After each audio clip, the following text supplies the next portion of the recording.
Asianet News proud to be an Indian. Knowledge Partner, South India's most loved educational platform, Xylem Learning.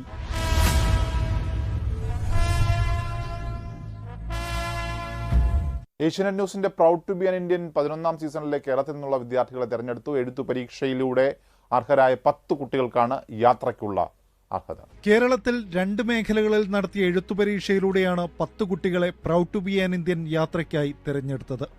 Believers church residential school പത്തനംതിട്ടയിലെ John George Philip, Chavara Darshan CMI school എറണാകുളത്തെ Neha Shaluf, Girideepam public school കോട്ടയത്തെ Jonathan K Joy, government girls HSS കായംകുളത്തെ Gauri Shankari, Gokulam school തിരുവനന്തപുരത്തെ Farha Fasna Rahman, Chakkalakkal HSS മടവൂരിലെ Rida KV, Vijayagiri public school തൃശൂരിലെ Aditya KB, little flower school ചെലവൂരിലെ Srihari Girish Nair, GVHSS മലപ്പുറത്തെ Layan Anwar, Kozhikode Koothali vocational higher secondary സ്കൂളിലെ അർഷിൻ PB എന്നിവരെയാണ് ഈ സീസണിലെ യാത്രയ്ക്ക് തെരഞ്ഞെടുത്തത്.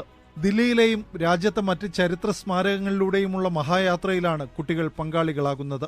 വിദ്യാർത്ഥികളുടെ യാത്രാ ചെലവ് പൂർണ്ണമായും വഹിക്കുന്നത് ഏഷ്യാനെറ്റ് ന്യൂസാണ്. Proud to be an Indian 11ാം സീസണിൽ ഏഷ്യാനെറ്റ് ന്യൂസിനൊപ്പം സൈലന്റ് ലേണിംഗും കൈകോർക്കും. ഏഷ്യാനെറ്റ് ന്യൂസ്, തിരുവനന്തപുരം.